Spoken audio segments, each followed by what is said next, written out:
नमस्कार, मैं हूं प्रसून। बात एक ऐसे विधायक की जो अपने शहर में अवैध तरीके से बसाता रहा बांग्लादेशियों को, लेकिन जब पोल खुली तो हर आदमी दंग था।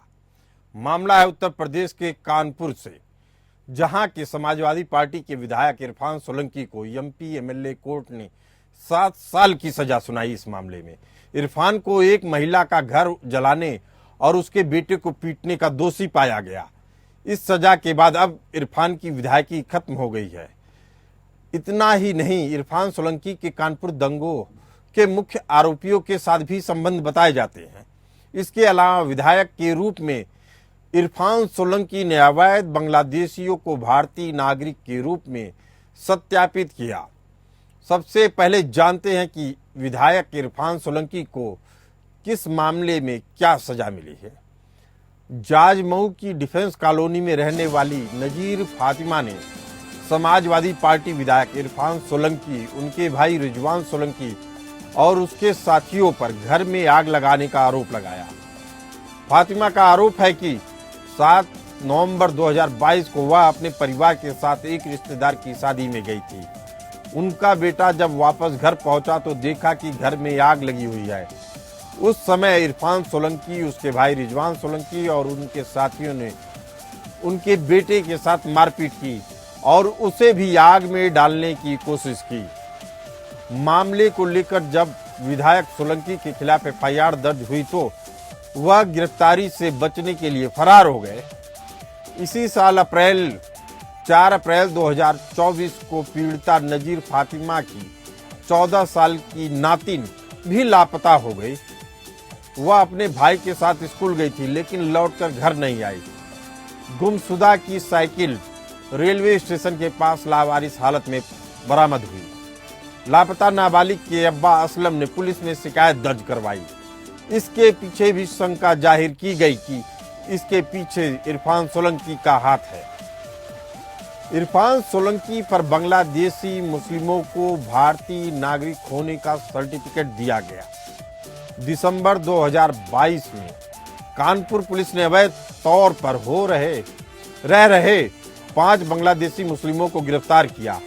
पकड़े गए आरोपियों में 2 पुरुष, 2 महिलाएं, 1 नाबालिग किशोर शामिल रहा। ये सभी घुसपैठिए फर्जी पहचान के साथ भारत में रह रहे थे। इनके पास से कई पासपोर्ट और आधार कार्ड बरामद किए गए। इनमें से एक बांग्लादेशी नागरिक कई देशों की यात्रा भी कर चुका है और उसके पास तमाम देशों की करेंसियां भी बरामद हुई। कानपुर विधायक इरफान सोलंकी ने इन सभी कागजातों को वेरीफाई किया, सत्यापित किया ताकि उसे वैधता प्रदान की जा सके भारत के नागरिक के रूप में। बांग्लादेशियों को अवैध रूप से बसाने का काम किया एक तरीके से इरफान सोलंकी ने। 2014 में अखिलेश यादव की सरकार में मेडिकल स्टूडेंट पे लाठी चार्ज करवाया गया, सैकड़ों छात्र घायल हुए। तब आरोप लगा कि तत्कालीन एसएसपी यशस्वी यादव विधायक इरफान सोलंकी के इशारे पर ये लाठीचार्ज करवाए थे। इरफान सोलंकी और उनके साथियों के खिलाफ उत्तर प्रदेश में जबरन उगाही, सरकारी और निजी जमीन पर कब्जे, अवैध निर्माण जैसे कई मुकदमे दर्ज हैं। इरफान सोलंकी की बिल्डर शौकत अली और हाजी वसीम खान के साथ सांठगांठ की भी खबरें आईं। वासी खान साल 2022 के कानपुर दंगों की फंडिंग का आरोपी है। उस पर भी बांग्लादेशियों को अवैध तरीके से कानपुर में बसाने का आरोप है। इस मामले में हाजी वसी खान और उसके गुर्गों के खिलाफ गैंगस्टर एक्ट में भी मामला दर्ज किया गया। साल 2016 से साल 2022 के बीच विधायक रहते हुए इरफान की संपत्ति में 282% का इजाफा हुआ। इरफान सोलंकी के पास ये बेहिसाब बेनामी संपत्ति मनी लॉन्ड्रिंग करके बनाई गई। ईडी मामले की जांच कर रही है। साल 2015-16 और साल 2022-23 के बीच इरफान के अकाउंट का पता चला था कि उसमें करीब 12.5 करोड़ रुपए नगद जमा किए गए, जबकि इनकम टैक्स रिटर्न महज 6 लाख रुपए भरी गई। इरफान और उसके भाई रिजवान जिस मकान में रहते हैं उसका वह 1000 स्क्वायर मीटर का बंगला है, जिसकी कीमत करीब 10 करोड़ रुपए बताई जाती है। इसी मुद्दे पर चर्चा करने के लिए हमारे साथ मौजूद हैं डॉक्टर अविरल मलिक, प्रवक्ता बीजेपी, पूजा मिश्रा, प्रवक्ता समाजवादी पार्टी, और प्रदीप नरूला जी, वरिष्ठ पत्रकार। आप तीनों का बहुत बहुत स्वागत है। पहला सवाल पूजा मिश्रा जी से। आपकी पार्टी का विधायक रहा, इनके ऊपर एक दो नहीं दर्जनों मामले दर्ज होते रहे, वो उससे छूटते रहे, बरी होते रहे। जो हमने बातें बताई अपनी रिपोर्ट में, उससे साफ है कि ये लगातार और आदतन अपराधी कार्रवाई करते रहे, फिर भी उनके ऊपर अखिलेश यादव जी, आपकी पार्टी ने आंखें बंद रखी, ऐसा क्यों? पूजा जी।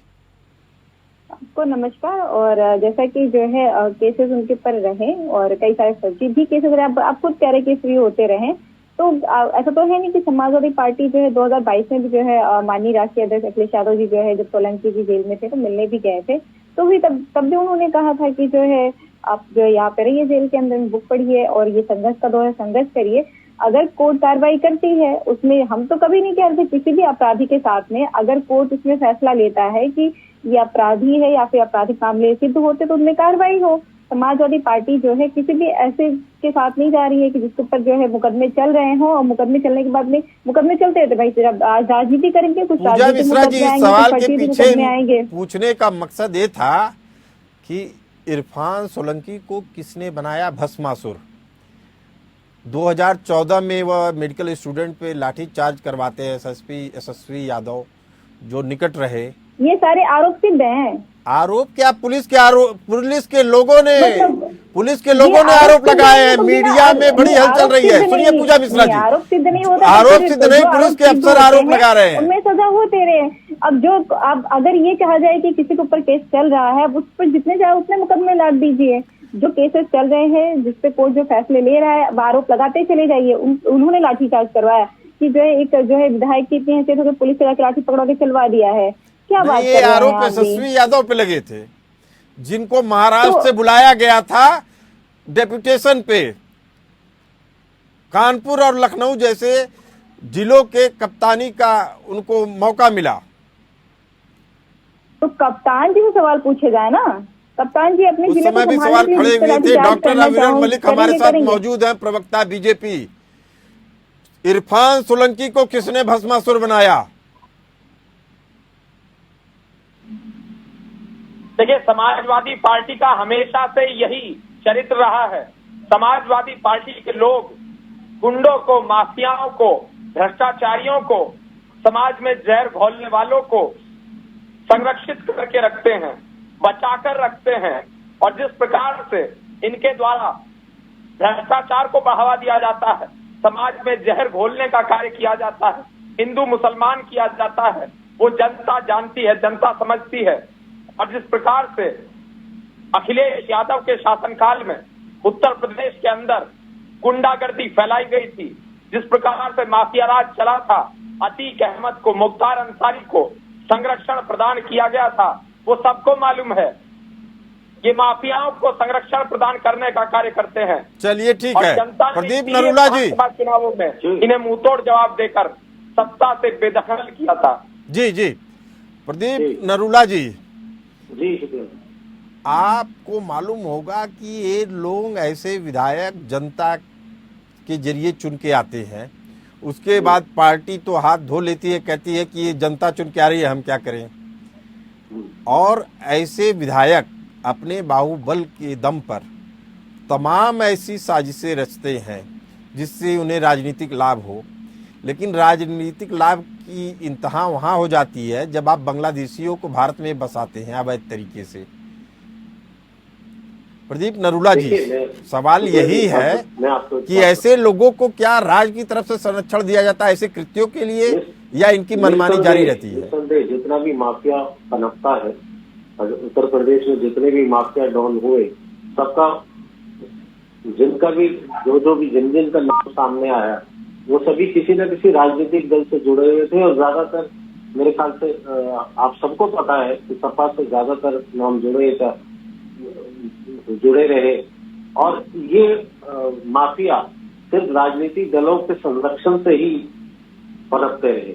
और देखिए, मैं आपको बताऊं, 2022 में जब ये नजीर फातिमा के मकान को आग लगाई गई और जिनमें सीधे तौर पर उनका नाम आया, आज कोर्ट में भी वो साबित कर दिया, जिसमें 7 साल की सजा हो गई, तो क्या इसे आज भी डिनाई किया जा सकता है? मैं अभी सपा प्रवक्ता की बात सुन रहा था, तो उन्होंने कहा कि ये तो वो डिफेंड करेंगे, वो संघर्ष करेंगे। मतलब आप आरोप को डिफाइन करने के लिए संघर्ष कहते हैं, तो अगर ये लोग इनका संघर्ष ये है। मैंने ये कहा कि कोर्ट का फैसला जो आया जिसका आरोप सिद्ध हुआ है उस पे बात की जाए। जो आरोप सिद्ध है वो आरोप सिद्ध है। अरे पूजा जी, सवाल बड़ा है। प्रदीप जी एकदम सही बात कह रहे हैं। प्रदीप जी की बात आप समझिए, प्रदीप जी बहुत सही मुद्दा उठा रहे हैं। उनका कहना है कि बिना राज्य के संरक्षण के, बिना सरकारों के संरक्षण के ऐसे अपराधी पनप ही नहीं सकते हैं। जो मैंने कहा उस बात को किया जाए, उसको गलत तरीके से प्रेजेंट ना किया जाए।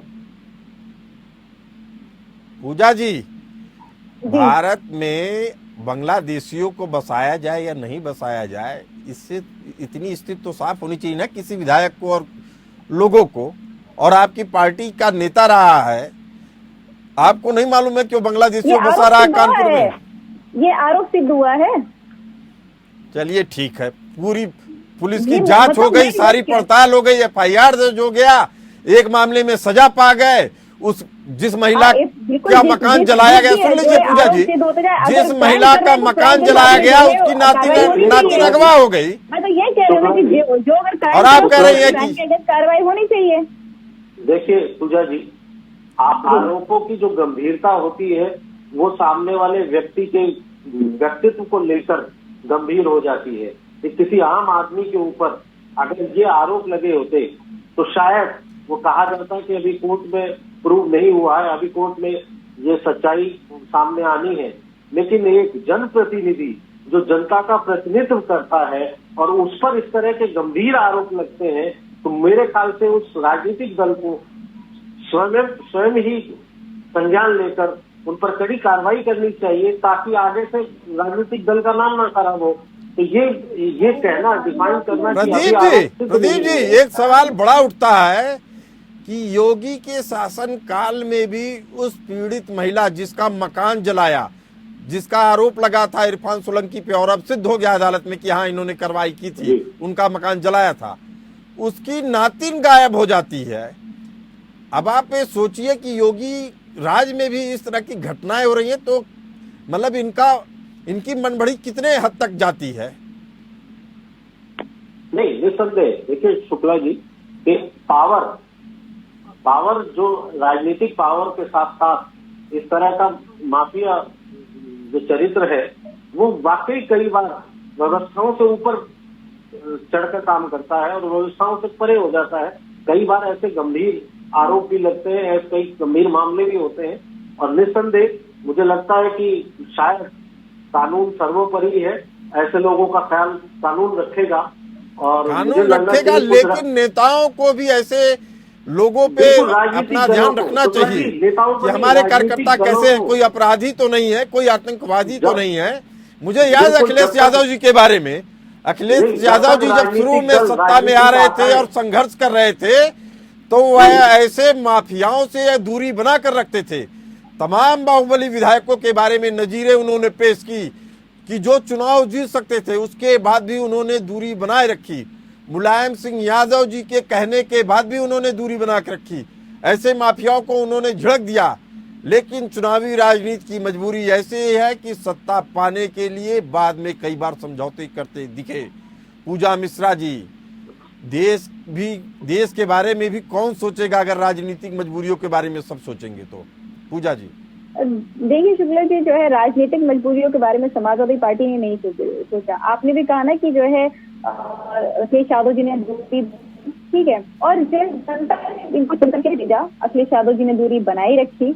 और समाजवादी पार्टी अभी भी कहती है कि अगर जो न्याय संगत बातें होनी चाहिए, हम न्याय के लिए लड़ते हैं। और न्याय में अगर आता है किसी को, हम पहले भी कहें कस्टोडियल डेथ कराने से अच्छा है, आप फर्जी एनकाउंटर कराने से अच्छा है, आप न्याय पे जो है भरोसा रखिए।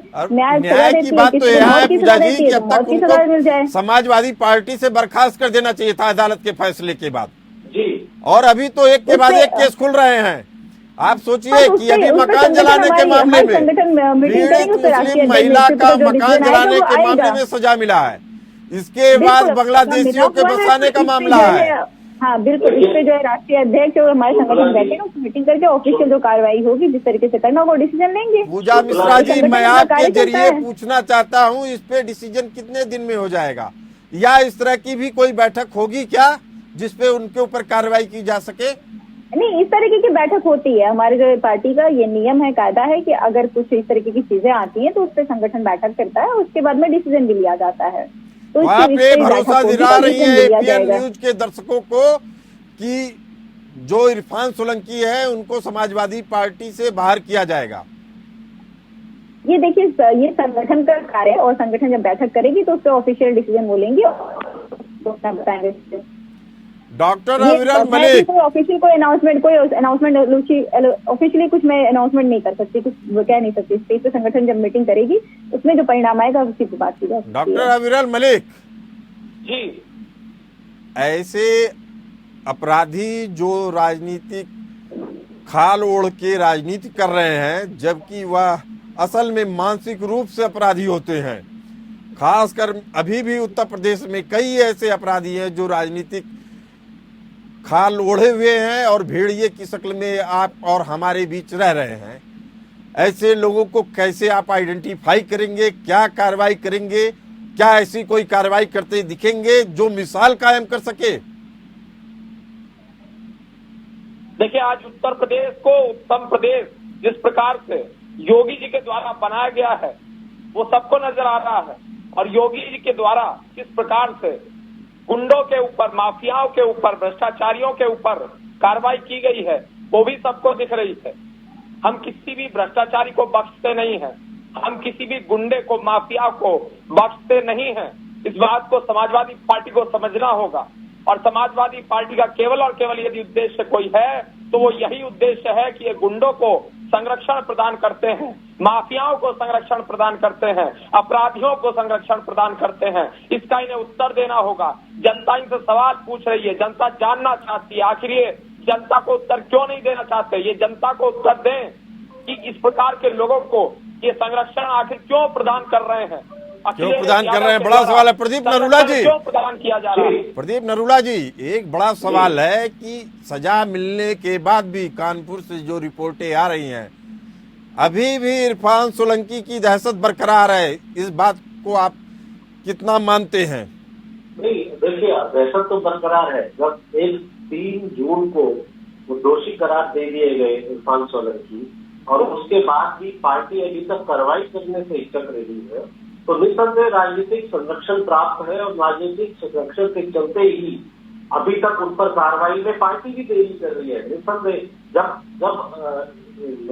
सपा सुप्रीमो अखिलेश यादव जी बड़ा बढ़ चढ़कर महिलाओं की सुरक्षा की बात करते हैं और महिलाओं की सुरक्षा पर बहुत बड़े बड़े तर्क देते हैं, तो क्यों एक महिला का घर जलाया गया, एक महिला का घर जलाने के साथ साथ उस पर कब्जा करने की कोशिश की गई, और उसमें भी एक उनका ही विधायक जो मुख्य रूप से रोल अदा कर रहा था। प्रदीप नरूला जी, एक चीज और समझना चाहते हैं, वरिष्ठ पत्रकार हैं आप, कि आखिर ऐसे विधायकों की, नेताओं की क्या मजबूरी होती है कि वह दंगे में शामिल लोगों के साथ भी हो जाते हैं?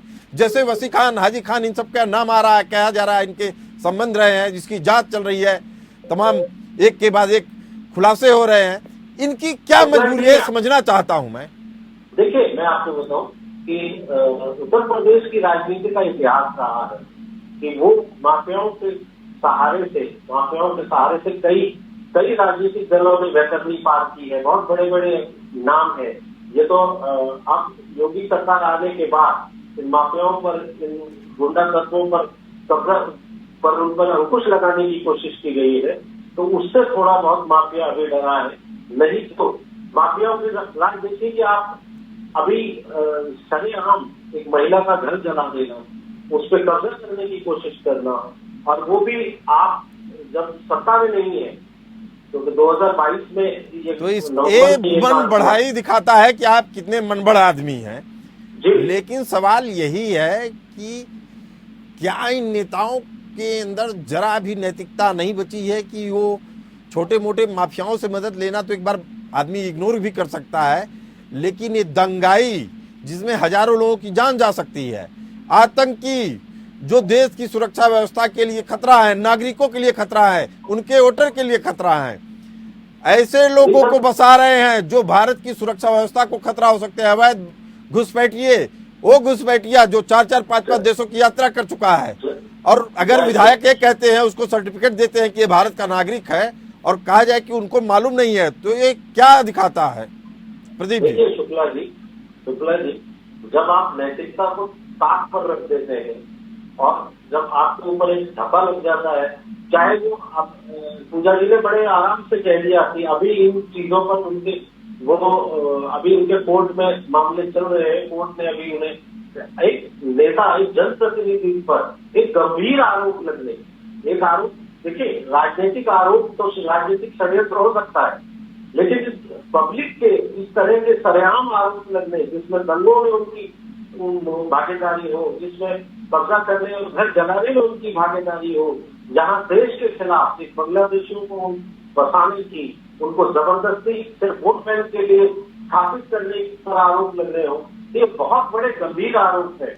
गंभीर आरोप है, और ये मान लेना चाहिए कि राजनीति में जहां तक संभव हो सके अपराधियों को, षड्यंत्रकारियों को आने से रोकना चाहिए, और यह जिम्मेदारी पार्टी के शीर्ष नेतृत्व की होती है। पूजा जी, आपसे 30 सेकंड में जवाब लेना चाहता हूं। देखिए शुक्ला जी, समाजवादी पार्टी हमेशा से जो है जो भी क्राइम कर रहे होते हैं, जो क्राइम में लिप्त रहते हैं, उनसे दूरी बनाकर ही रखती है। और देखा जाए जिस तरीके से बार बार कहते हैं कि गुंडेराज सबके ऊपर जो है जो केसेस दर्ज हुए थे वो हमारी सरकार में दर्ज हुए थे। ऐसा नहीं कि सरकार बदली है तब केसेस दर्ज हुए हैं, केसेस दर्ज होते रहे। उसके बाद में जब उनपे कोर्ट जुडिशरी सिस्टम का जो रिजल्ट आता है कि हाँ ये कल्पित है या फिर क्राइम इन्होंने किया हुआ है, तो उसमें कार्रवाई भी होती है। चलिए पूजा जी, हम आपकी इस बात पे भरोसा करते हैं और एपीएन के दर्शक भी भरोसा करते हैं और मानते हैं कि भविष्य में ऐसे तत्वों को कोई भी दल राजनीतिक संरक्षण नहीं प्रदान करेगा। और समय की कमी के कारण इस चर्चा को यही विराम देते हैं। आप सभी मेहमानों का बहुत बहुत धन्यवाद। चलते रहिए एपीएन न्यूज के साथ।